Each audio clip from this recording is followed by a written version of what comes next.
우리가 신앙생활을 하면서 가장 많이 듣는 그 말들 중에 이 제자도라는 그런 말이 있습니다. 이 제자도라는 것은 바로 예수님을 개인의 구세주와 주님으로 믿고 영접한 사람들이 바로 예수님께서 걸어가신 그 길을 따라가는 것, 또 예수님께서 살아가신 그 삶을 그대로 따라 살아가는 것을 말합니다. 신약성경을 보면 이 제자라는 그 단어가 약 한 269번 정도가 나옵니다.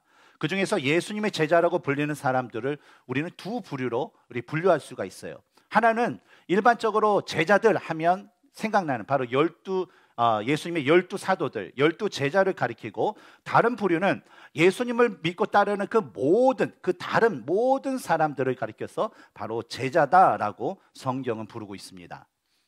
그리고 이 제자와 같이 예수님을 믿고 따르는 사람들을 가리키는 또 다른 호칭이 성경에 나와 있는데, 바로 사도행전 11장 26절에 나오는 그리스도인이라는 그런 호칭입니다. 그런데 성경에서 이 두 호칭에 대한 그 관계를 살펴보면, 이 제자라는 말은 바로 예수님의 부르심에 자발적으로 예수님 제가 따르겠습니다 라고 했던 그 사람들에게 예수님이 불려줬던 호칭이 바로 제자라는 거예요. 내 제자가 되리라. 그런데 그리스도인이라는 말은요, 예수 그리스도를 믿지 않는 사람들이 예수님의 그 제자들을 가리켜서 저들은 그리스도께 속한 사람이야 라는 그 의미로 불렀던 호칭이에요. 따라서 이 두 호칭이 생기게 된 순서와 의미를 통해서 이 두 호칭의 관계를 정리해 본다면, 예수님의 제자가 된 자들이 누구다? 그리스도인이고, 그리스도인은 누구다? 바로 제자의 삶을 마땅히 살아가야 할 그런 자들이다라는 것입니다. 오늘 우리가 나눌 이 제자도에 대한 말씀은 지난주에 나눴던 말씀에서 계속적으로 이어지는 그런 말씀입니다. 지난주에 우리가 나눴던 그 말씀에서 예수님께서는 이 12제자들과 함께 이제 그 오병이어의 그런 사건이 있었던 그 무리로부터 그를 불러내어서 이제 가이사랴 빌립보 지역을 다니시던 중에 그들에게 너희는 나를 누구라 하느냐는 그 질문을 통해서 바로 예수님께서 하나님의 그리스도이시며 예수님께서 하나님의 아들이 되신다라는 그런 올바른 신앙 고백을 가르쳐주게 됩니다. 그리고 그와 더불어서 말씀하신 것이, 이제 내가 앞으로 이룰 그 구원은 바로 십자가의 그 고난, 십자가의 그 순환을 통하여서 내가 그 구원의 역사를 하시겠다라는 그 말씀을 처음으로 말씀해 주시죠. 근데 이어지는 그 말씀을 보면 우리가 나누고 있는 누가복음엔 있진 않지만 동일한 사건이 기록된 마태복음 16장 21절과 22절을 보면, 여전히 예수님께서 왜 십자가의 순환을 당하셔야 되는지에 대해서 알지 못했던 이 베드로가 예수님을 붙잡고, 예수님 무슨 소리 하는 거예요? 예수님이 십자가의 고난을 당하신다고요? 예수님께서 대제사장과 그 사람들에게 매를 맞는다고요? 도저히 그럴 수 없어요. 제 눈에 흙이 들어갈 때까지 전혀 그럴 수 없어요. 절대로 그런 얘기 하지 마세요 라고 붙들었던 이 베드로에게 예수님께서 뭐라고 하시죠? 사탄아, 내 뒤로 물러가라. 너는 나를 넘어지게 하는 자도다 라는 그 책망을 듣는 이야기가 나옵니다. 그리고 그 이야기에 나오는 그 사건 이후에 이어지는 그 말씀이 바로 오늘 본문에도 담긴 바로 제자도에 대한 말씀이고, 또 이 제자도의 말씀을 통해서 바로 예수님께 대한 믿음을 갖고 따르는 제자들이 가져야 할 믿음의 모습에 대해서 예수님께서 구체적으로 말씀해 주시게 됩니다. 저는 오늘 이 시간에 이 말씀을 가지고 예수님께서 원하시는 참된 제자의 모습에 대해서 함께 여러분과 배우고, 또 그 모습을 소유하여서 올바른 제자, 또 진정한 그리스도인의 삶을 살아갈 수 있는 우리 모두에게 그런 축복이 있기를 주님의 이름으로 축원합니다. 우리 먼저 23절 같이 한번 읽어보겠습니다. 시작. 또 우리에게 이르시되 아무든지 나를 따라오려거든 자기를 부인하고 날마다 제 십자가를 지고 나를 따를 것이니라. 우리가 성경에 기록된 말씀은요, 보다 좀 정확하게 그 의미를 알기 위해서는요, 바로 기본적으로 몇 가지 살펴봐야 할 사항들이 있습니다. 뭐냐면 바로 이 말씀이 누구에게 무엇을 왜 말씀하셨는지에 대한 파악을 하면 됩니다. 근데 이것보다 내가 좀 더 자세한 내용을 알고 싶다라고 하면, 이 말씀을 언제 어디서 하셨는가를 살펴보면 이 성경에 기록된 그 말씀이 도대체 무슨 내용인지 무슨 의미인지를 정확하게 알 수 있다는 것입니다. 따라서 우리가 읽은 23절을 우리 네 가지의 요소를 통해서 내용을 파악해 보면, 누가? 23절은 누가 얘기하는 겁니까? 누가? 누구예요? 예수님께서 누구에게? 무리에게, 그렇죠? 성경 구조를 보시면 돼요. 저를 보지 마시고 무리에게 무엇을, 이 제자도에 대한 말씀을 왜 진정한 제자의 삶을 가르쳐주기 위해서 하신 말씀이다라는 것을 우리는 알 수가 있습니다. 누가는 이 메시지에서요, 이 제자가 스승을 따라가는 그 표현을 통해서 이 두 가지의 그 모습에 대해서 얘기해주고 있어요. 제자가 스승을 따라가는 두 가지의 모습. 첫 번째 모습은 처음에 전반부에 나오는 따라오려거든 이라는 그 말에 표현된 제자의 모습이에요. 그리고 두 번째 모습은 맨 마지막 부분에 나오는 나를 따를 것이니라 라는 그 표현에 담긴 그 제자의 모습인데, 이 원어상에서는 이 두 가지의 표현이 다른 단어를 사용하고 있다는 거예요. 먼저 따라오려거든 이라고 표현된 곳에 담긴 이 제자의 모습은요, 우리가 일반적으로 생각하는 아무런 의미 없이 선생님 글로 가? 그러면 선생님을 따라가는 거예요. 이쪽으로 가세요? 그럼 따라가는 거. 이런 따라감을 얘기합니다.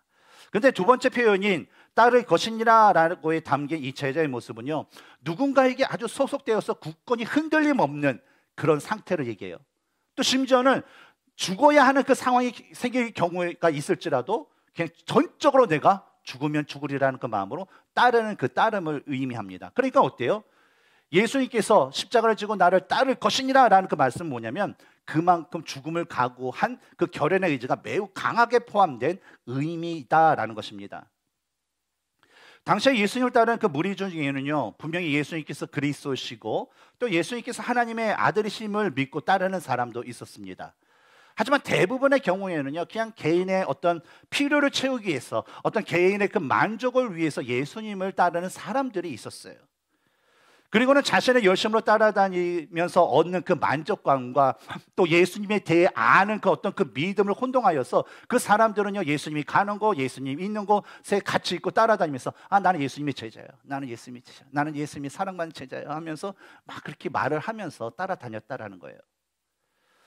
근데 이에 대해서 예수님께서는요, 1차적으로 자기가 선택한 12 제자에게, 그리고 2차적으로는 나머지 그 무리들에게 진정한 제자라면 이 어떤 그 개인의 만족을 위해서 따르는 자가 아니라 바로 자신의 생명까지도 포기하고 자신의 삶을 기꺼이 예수님께, 하나님께 드릴 수 있는 각오가 있는 자만이 나를 따를 수 있고 내 제자가 될 수 있다라는 그 말씀을 바로 우리에게 들려주시는 것입니다. 그리고 성경을 보면 실제적으로 이 예수님의 그 십자가 사건을 통해서 죽음을 각오하고 끝까지 예수님을 따랐던 진정한 그 제자들을 우리는 살펴볼 수가 있어요. 그래서 첫 번째는 고린도전서 15장 4절에서 8절에서 나오는 바울이 말한 바로 예수님의 부활을 본 그 증인의 역할을 한 사람들을 근거로 하면 몇 명이 남았어요? 513명이 남았다는 거예요. 그리고 다른 한편으로 오순절 다락방 사건에서 이 보혜사 성령님을 기다리고 있었고 그것을 체험한 사람들을 근거로 해서 진정한 제자의 그 수를 파악한다면 몇 명이에요? 120명 정도가 남았다는 것입니다. 지난번에 우리가 오병이어일 때 남자는 5,000명, 성인 남자는 5,000명. 그래서 노인과 뭐 어른과 여자와 다 합치면 대략 몇 명 정도 된다고 그랬어요. 15,000에서 2만 명 된다는 거예요. 근데 그 중에서 십자가 사건을 통해서 진정한 제자로 기록된 사람들은 513명 또는 120명이에요. 그동안 말로만 예수님을 믿는다고 따랐던 그 수많은 사람들은요, 어때요? 이 결과를 볼 때 실제적으로는 자신의 어떤 기대와 욕구 충족을 위해서 그냥 예수님을 따랐다라는 것을 우린 기록을 통해서 분명히 알 수가 있습니다. 저는 오늘 이 자리에 계신 우리 라이프교회 모든 성도님들이요, 바로 성경에 기록된 최후까지 남았던 그 513명이나 120명 속에 속한 그런 진정한 제자들이 되었으면 좋겠습니다. 물론 우리가 앞으로 살아가는 이 인생의 여정이라는 것에는 참 여러 가지 일들이 있을 거예요. 두려운 일도 있고 또 낙심된 일도 있을 것입니다. 하지만 우리에게 닥쳐오는 어떤 두려운 일, 낙심되는 일만을 바라보면서 우리가 믿음의 생활을 중단한 것이 아니라 바로 하나님의 그리스도이시며 하나님의 아들이신 예수님에 대한 그 믿음을 가지고 성령 하나님의 그 도심을 구하면서 살아갈 수 있는 진정한 예수 그리스도의 제자들이 되시기를 주님의 이름으로 축원합니다. 그렇다면 우리가 이번에 생각해 볼 것은 진정한 예수님의 그 제자가 되기 위해서 예수님께서 말씀하신 그 제자의 의미, 자신의 그 생명까지도 포기하면서 자신의 삶을 기꺼이 예수님께 드리는 모습은 과연 어떠한 모습일까라는 거예요. 첫 번째로 우리가 예수님의 말씀에서 찾아볼 수 있다면, 예수님의 제자가 되려면 먼저 자기를 부인하는 삶을 살아야 된다라고 말씀합니다.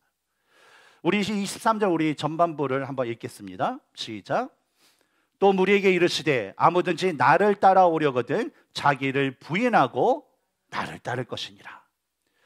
여기서 말하는 자기를 부인한다라는 것은 자신의 그 생각과 뜻을 포기한다라는 그 의미예요. 더 이상 내 생각과 내 뜻이 내 삶을 지배하는 것이 아니라 오직 뭐예요? 하나님이 내 삶을 지배하는 자리에 계신다라는 것을 말하고 있습니다. 지난 시간에 우리는 성경적 믿음이 가지고 있는 그 세 가지 요소에 대해서 나눈 적이 있어요. 기억하시죠? 첫 번째 요소가 뭐예요? 바로 지식. 두 번째 요소는 바로 그 지식에 대한 동의. 그리고 세 번째는 이 신뢰라는 것입니다. 근데 여기 신뢰는 내가 trust해서 어때요? doing으로 이어지는 거예요. 어떤 건 실천적으로 이어지는 그런 신뢰를 의미합니다. 근데 이런 믿음의 요소들은요, 이렇게 착 보면 그냥 하나씩 단계별로 추가되면서 믿음의 과정을 이루는 것을 볼 수가 있어요. 믿음의 첫 번째 단계, 이 지식의 요소는 바로 예수님에 관한 이야기나 그 정보를 들어서 알고 있는 그 상태예요.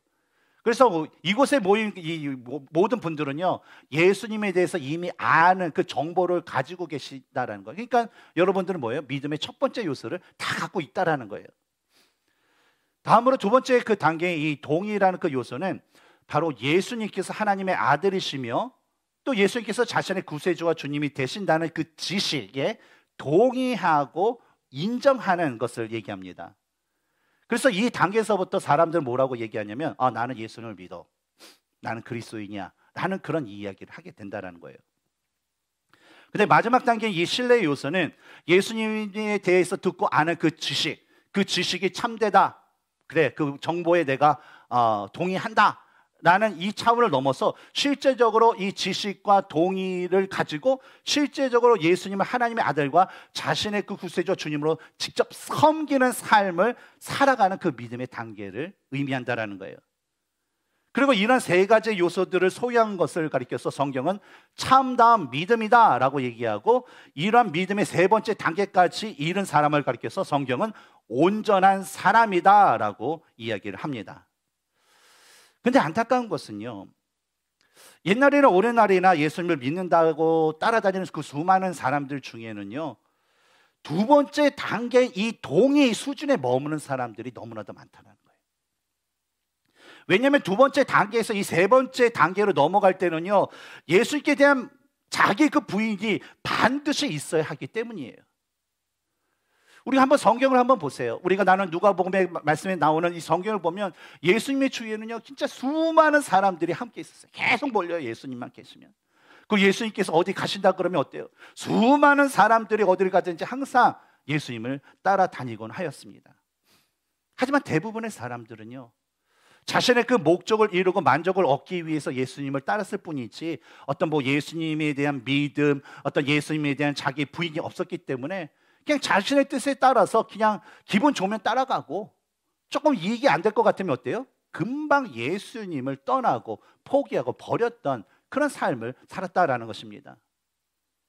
근데 여러분, 성경을 보면 근데 놀라운 사실이 있어요. 뭐냐면, 여러분 사탄 아시죠? 사탄도요, 믿음의 첫 번째 요소인 예수님에 대한 지식이 있었어요.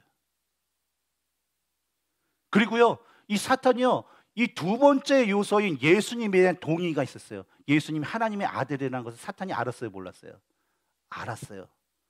그러나 사탄은 어때요? 예수님을 자신의 주인으로 섬기거나 믿지 않았어요. 정보도 있고 동의도 있지만 어때요? 사탄은 예수님을 믿지 않았어요. 근데 만약에 우리의 믿음의 그 단계가 그냥 두 번째, 내가 예수님에 대해서 들은 아는 지식이 있고 내가 그것에 대해서 정보에서 동의를 하는 수준에만 내가 만족하며 산다면 어쩌면 우리의 모습은요, 사탄의 모습과 별반 다를 것이 없다라는 거예요. 사탄은요, 여전히 사람들이요, 예수님께 대한 온전한 믿음을 갖지 못하도록 여러 가지 그 방법을요, 진짜 다 사용해서 자기 부인이라는 것을 못하도록 만들고 있습니다. 최초의 인간이었던 아담과 하와를 보면 어떨까요? 그들의 모습을 보면 그들이 사탄의 유혹을 받기 전에는요, 진짜 하나님의 그 뜻과 하나님의 그 생각에 그 순종하면서 하나님 중심적인 그 삶을 살았어요. 근데 어느 순간에 사탄이 이 하와와 아담에게 다가와서, 야, 하나님이 참으로 너에게 동산 모든 나무의 열매를 먹지 말라 하시더냐라고 하나님의 왜곡을 시키면서 아담과 하와를 공격하게 됩니다. 근데 그 순간 어떤 변화가 있냐면, 하와와 아담이 하나님께 대해서 자기 자신을 계속 부인하는 삶을 사다가 그것을 중단하게 돼요, 서서히. 그런 다음부터 동시에 되는 게 뭐예요? 자기 생각과 뜻으로 하나님의 말씀을 판단하기 시작합니다. 근데 기가 막힌 거는 이 순간을 사탄이 결코 놓치지 않아요. 그래서 이 기회를 잡아서 사탄은 계속적으로 더욱더 교묘한 말로 꼬시는데, 어떤 말로 하냐면, 너희가 결코 죽지 아니리라. 이 선악과를 먹어도 결코 죽지 아니하리라. 너희가 이 선악과를 먹는 날에는 너희 눈이 밝아져서 하나님과 같이 되어 선악을 알 줄 하나님이 아시기 때문에 너희들을 하여금 먹지 말라고 한 거야 라고 유혹하게 돼요. 그랬더니 하와와 아담이 반응이 뭐예요? 하나님의 말씀에 자기 생각을 붙이게 돼요. 그것이 뭐예요? 먹지도 말라고 하는데 만지지도 말라라는 그 말을 붙이기 시작하는 거예요. 그러고 나서 어때요? 결국 자신이 원하는 대로 선택하여서 행하게 된다는 거예요. 그래서 결국 그들이 했던 건 뭡니까? 하나님의 말씀에 불순종하는 죄를 짓게 만드는 그 결과를 얻게 되었다는 거예요. 우리는 이러한 모습만 봐도요, 우리가 예수님께 자기 부인하는 그 삶이 얼마나 중요한지를 우리는 분명히 알 수 있을 것입니다. 결국 인류의 그 대표성을 가진 이 아담이 하나님의 뜻이 아니라 자신의 뜻대로 행하는 그 불순종의 그 죄를 지음으로 말미암아 이 세상의 모든 사람들도요, 바로 저와 여러분들도요, 하나님이 아닌 바로 자기의 그 자아를 따르는 원초적인 그 본능을 가지고 있다는 거예요. 아무리 목사라도 아무리 집사라고 하더라도요, 어때요? 그냥 냅두면요, 아무것도 못하게 냅두면요, 죄를 지을 수밖에 없어요. 그게 바로 우리가 가진 원죄로 인한 그런 죄성이 있다는 것이죠. 그래서 이런 이유로 예수님께서는요, 제자에게 말씀하신 건 뭐냐면, 나를 따라오려거든 바로 그것을, 너희들의 그 자기를 부인하는 삶을 살아야 된다라고 말씀을 하신 것입니다.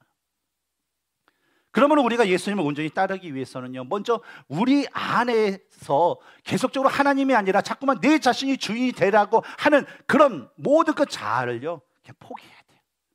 하나님 아니에요. 내 삶은 결코 내가 주인이 아니고 내가 왕이 아니에요. 바로 하나님이 나의 주인 되시고 나의 왕이 되세요 라는 그 고백을 통하여서 그분의 뜻에 순종하는 삶, 바로 자기 부인의 그 삶을 우리는 살아가야 될 줄 믿습니다.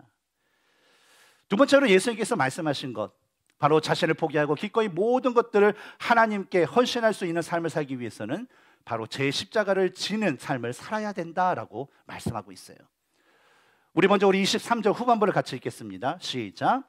또 무리에게 이르시되 아무든지 나를 따라오려거든 날마다 제 십자가를 지고 나를 따를 것이니라.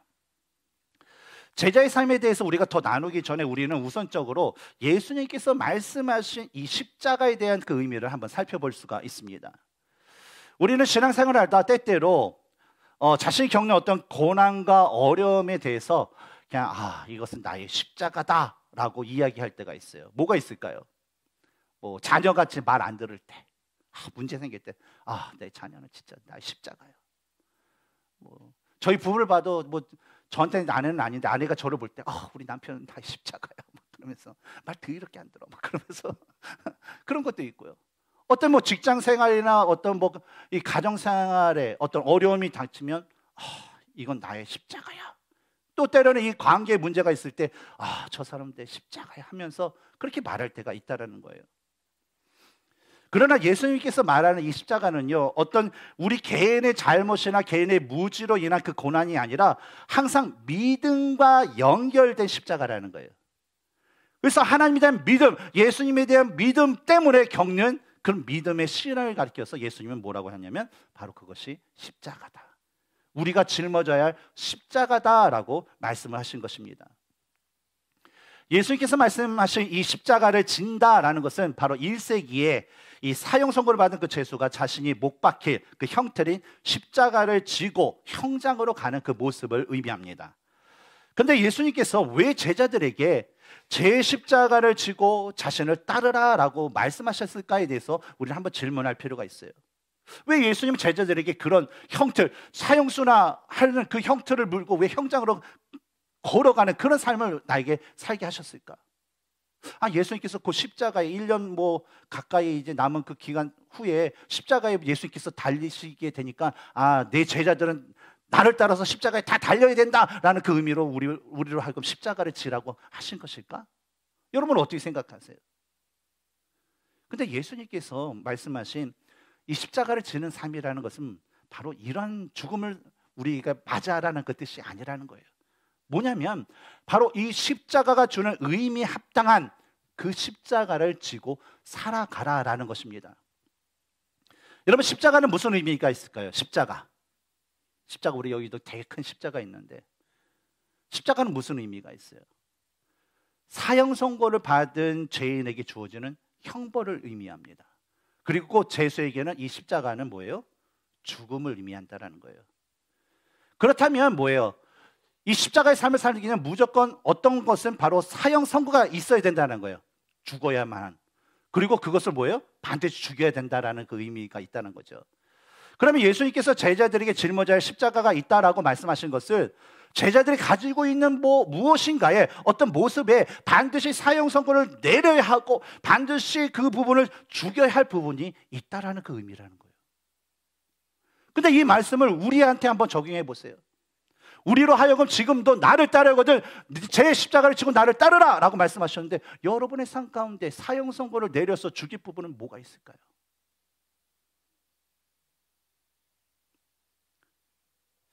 바로 우리가 본성적으로 가지고 있는 그 제약된 자아에 대한 사형 선고와 그것을 죽이는 삶을 살아야 된다는 거예요. 바로 예수님께서는요 우리가 가진 그 본성적 자아에 대해서 날마다 어때요? 사형 선고를 내리고 죽음의 그 고난까지도 각오하면서 예수님을 따르는 삶을 살라라는 거예요. 근데 우리가 특히 눈여겨보아야 될 것은 예수님께서 제자들로 하여금 짊어져야 할 그 십자가는요 그냥 한 번만 원타임만 그냥 딱 지고 아이고 무거워요, 이제 시간 됐으니까 내려놔 하면서 그 다음에 홀가분하게 따르는 것이 아니라 뭐라고 얘기합니까? 날마다 반복적으로 어때요? 자기의 십자가를 지고 예수님을 따르는 삶을 살아야 된다라고 말씀하신 것입니다. 왜냐하면 모든 인간은요 태어나면서부터 이 본성적으로 악한 자아를 가지고 있습니다. 근데 이 악한 자아는요 예수님을 믿은 후에도 그 자아가 없어지는 게 아니에요. 그냥 우리 안에 그냥 깊이 잠재되어 있을 뿐이라는 것입니다. 그래서 이런 현상에 대해서 사도 바울은 갈라디아서 5장 17절에 육체의 소욕은 성령을 거스르고 성령은 육체를 거스리라니 이 둘이 서로 대적함으로 너희가 원하는 것을 하지 못하게 하려 함이라 라는 그 말씀처럼 우리가 하루라도요 우리 제 십자가를 지고 예수님을 따르는 그 삶을 살지 않으면 어때요? 그 즉시 사탄이 이 기회를 타서 우리 안에 있는 그 잠재 있는 악한 그 자아를 건드려요. 그것을 일어나게 만들어서 어때요? 우리로 하여금 성령을 따르기보다는 우리 육체의 정욕을 따르기는 그런 삶을 살게끔 계속적으로 만든다라는 거예요. 근데 이러한 그 자아가 우리에는 그 본성적인 자아가 우리의 생각과 마음을 지배하게 될 때는요 우리는 주를 위한 고난보다는요 자신을 위한 어떤 안락과 자신이 원하는 그런 마음을 가득하게 갖게 되고 결국 어때요? 자신만을 위한 삶을 살아가게 된다라는 것입니다. 근데 여러분 이러한 원리는요 오늘날 우리가 살아가야 할 신앙의 그 모습 가운데서도 동일하게 적용이 됩니다. 저는 담임 목사로서 하나님이 원하시는 그 뜻대로 우리 라이프 교회와 우리 성도님들을 위해서 무엇을 할까라는 그 고민을 상당히 많이 합니다. 그리고 그거에 대한 그 기도도 많이 해요. 그래서 어떨 때는 그래요. 분기별로 1, 4분기, 2, 3, 3, 4, 4분기에서 유명한 목사님이란 분 또 유명한 찬양 인도자라는 분들 다 초청하여서 뭐 영성 집회도 하고 부흥회도 하고 뭐 찬양 집회도 하고 그러면 우리 교회와 성도님들에게 도움이 될까? 나는 그 생각도 해봐요. 또 어떨 때는 아니야, 그래도 경건이지. 야, 뭐 일주일 금식 기도회, 뭐 20일 금식 기도회, 30일 금식 기도회, 이것을 위해서 금식의 특공대를 만들어. 그러면서 이렇게 탁 조직을 해가지고 뭐 기본적으로 뭐 이재호 집사님, 송우 집사님, 김조 집사님 뭐 들어오셔야 되겠죠. 그래서 그런 분에게서 이 특공대를 만들어서 경건을 가리키고 훈련을 시키면 좋지 않을까? 아니야, 유명하다는 그 성경 공부 훈련 프로그램, 그것을 우리가 도입하여서 우리 성도님들을 다 가리키고 훈련받으면 우리 교회 성도들에게 너무나도 좋지 않을까? 그리고 목사님들 만나면 뭐 얘기하는지 알아요? 뭐가 좋더라, 그걸 얘기 많이 해요. 뭐 몸에 좀 먹는 거 얘기 말고 어떤 성경 공부와 어떤 프로그램이 그런 좋다는 얘기를 많이 해요. 그러면 목사로서 생각하는 건 뭐냐면, 갈등이 있냐면, 그 나도 저 프로그램 저것을 좀 도입하면 어떨까라는 그 생각을 할 수밖에 없다는 거예요.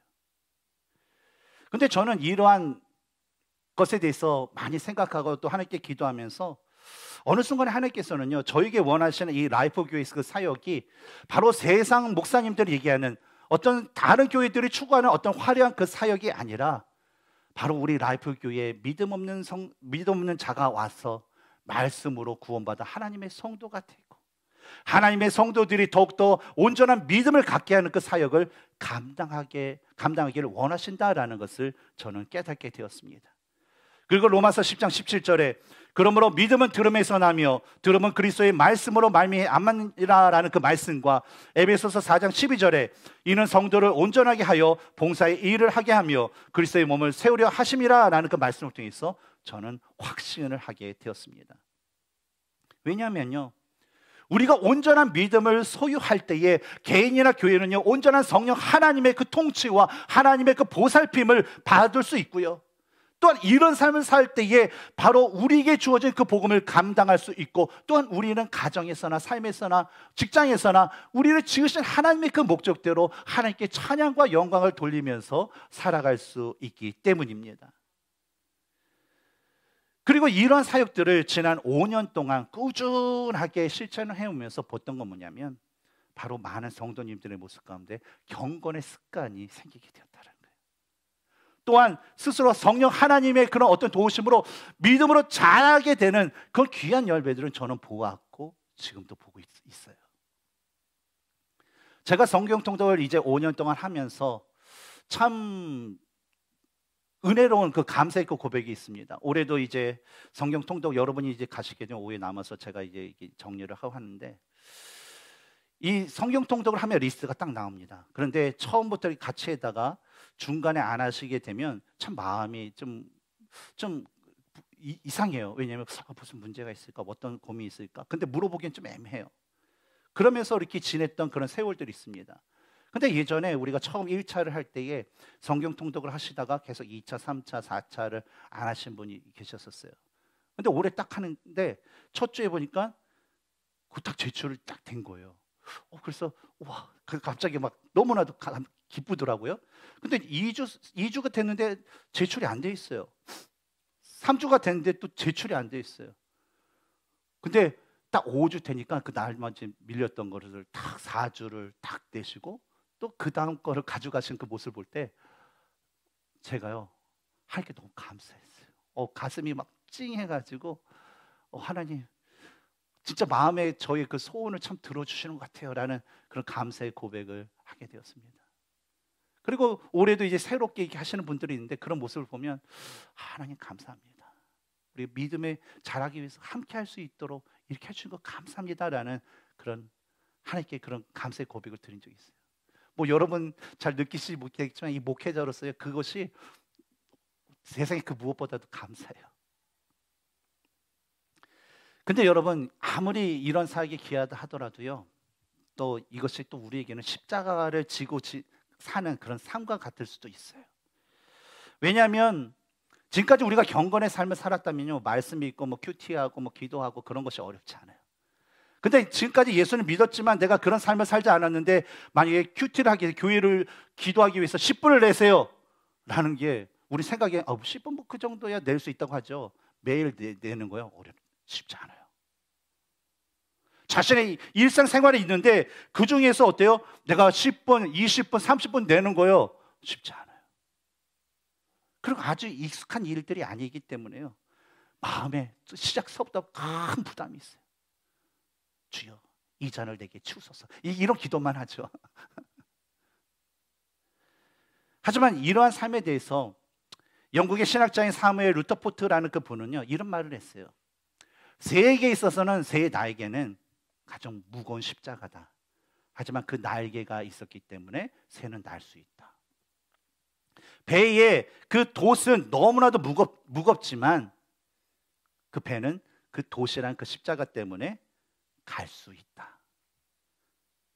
마찬가지로 십자가는 우리가 지고 살아가기엔 너무나도 힘들고 어려운 것이지만 이 십자가를 우리가 지고 살 때에 참된 유희, 참된 영생이 있다라는 그런 말을 했다라는 거예요. 사도 바울 역시 십자가를 지는 삶에 대해서 고린도전서 1장 18절에서 다음과 같이 말씀하십니다. 십자가의 도가 멸망하는 자들에게는 미련한 것이요 구원을 받는 우리에게는 하나님의 능력이라.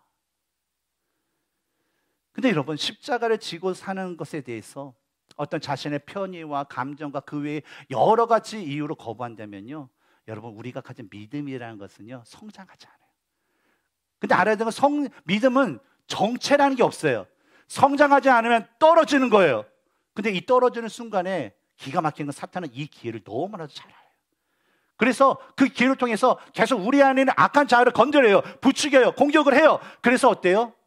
자신의 영적인 그 삶의 어떤 성장을 중지할 뿐만 아니라 나머지 갖고 있는 그 믿음마저도 누가 뺐어요? 사탄이 뺏어버린다는 거예요. 그러면 우리는요, 우리 안에 있는 이 죄악의 자를요, 날마다 십자가 이거 못 받고 오직 성령 하나님께서 우리 삶을 다스리고 인도하심을 간절히 구하면서 살아갈 수 있는 그런 예수님의 제자들이 되어야 될 줄 믿습니다. 사람들은 자기를 부인하고 십자가를 지는 삶을요 상당히 부끄러워해요.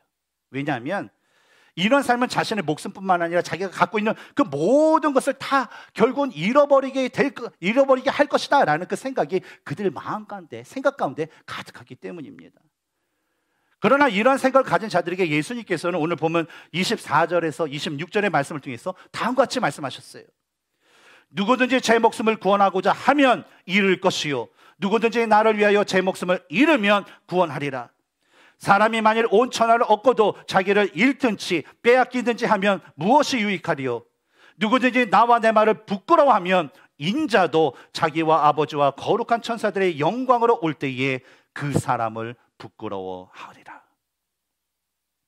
바로 자기를 부인하는 삶, 또 제 십자가를 지고 사는 것을 감정적으로나 의지적으로 거부하는 그 자들은요 바로 스스로가 믿음을 잃게 될 뿐만 아니라 사탄이 남은 믿음마저도 빼앗김으로 결국 그들에게 남는 것은 멸망뿐이라는 거예요.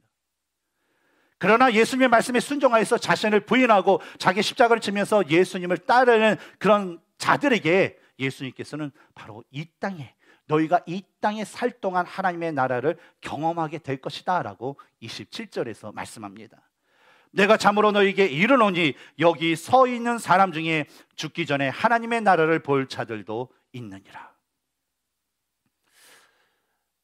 어떻게 보면 우리의 인생은요 이 선택의 연속이라고 볼 수가 있습니다. 무엇을 선택하는가. 근데 중요한 것은 그 선택의 기준이 바로 내 자신인가, 아니면 사람들인가, 아니면 하나님 예수님인가에 따라서 그 결과는요 완전히 달라집니다. 우리가 지난번에 했던 누가복음 5장의 말씀을 보면 이 시몬 베드로가 밤새도록 이 갈릴리 호수 바다에서 이 고기를 잡았지만 고기를 한 마리도 잡지 못하는 그런 사건의 내용이 나옵니다. 그래서 하루 밤새도록 해서 오늘은 그냥 종쳤네, 그래서 빨리 그물이나 이렇게 정리하고 빨리 가서 잡시다 하면서 이렇게 하고 있는데 예수님께서 그에게 다가오셔서 야 베드로야, 깊은 데로 가서 그물을 내려 고기를 잡으라 라고 명령을 하시게 돼요. 베드로와 예수님 중에 고기에 대한 지식은 누가 더 있나요? 베드로. 고기를 잡아는 경력을 따진다면 예수님과 베드로 중에 누가 더 많을까요? 베드로가 많아요. 근데 베드로는 어때요? 예수님의 그 말씀에 대해서 자신의 그 생각이나 자신의 뜻을 가지고 예수님의 말씀에 옳고 그름, 그것을 얘기하지 않아요. 또한 지쳤어요. 하루 종일 밤새도록 해서 지쳤어요. 근데 뜬금없이 예수님이 나와서 깊은 데로 가서 그물을 던져서 고기를 잡으라 그러면 예수님이 그 말에 기분이 좋아요, 안 나빠요? 좋아요, 나빠요? 좋은 건 이상하죠. 전 짜증나고 진짜 화가 날 것 같아요. 그렇지 않아요? 가뜩이나 피곤한데 왜 저럴까? 막 그런 생각 안 들겠어요? 근데 베드로는요, 그런 자아의 어떤 그 악한 그 자아를 죽인 후에 5절에서 다음과 같이 얘기합니다. 선생님, 우리들이 밤에 새도록 수고하였으되 잡은 것이 없지만은 말씀에 의지하여 내가 그물을 내리이다. 여러분, 그 결과는 어떻게 됐나요? 베드로는 그물이 찢어지도록 고기를 가득 잡았어요. 근데 다 못 잡으니까 어때요? 옆에 있던 그 동업자 야고와 요한 불러서 야, 일로 와서 고기 좀 잡아 하면서 어때요? 그 2배가 가득 차고도 넘치는 그 결과를 얻게 되었다라는 거예요. 예수님께서는 지금도 우리들로 하여금 나를 따르거든 자기를 부인하고 날마다 제 십자가를 지고 나를 따를 것이니라 라고 말씀을 하셨습니다.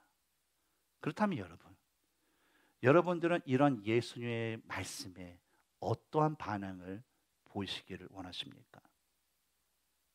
선택은 여러분의 자유예요. 하지만요, 여러분, 이해할 수 없어도, 내가 싫어도, 내가 힘들어도요, 예수님의 말씀이라면 무조건 순종하고 그 예수님을 따라가면서 하나님께서 주시는 귀한 은혜와 축복을 넘치도록 받으시는 성도님들이 되시기를 바랍니다. 바로 자기를 부인하는 삶, 자기 십자가를 지는 삶을 통하여서 하나님께 영광 돌리고 하나님의 그 축복 가운데 거하실 수 있는 저와 여러분이 되기를 주님의 이름으로 축원합니다. 함께 기도하겠습니다.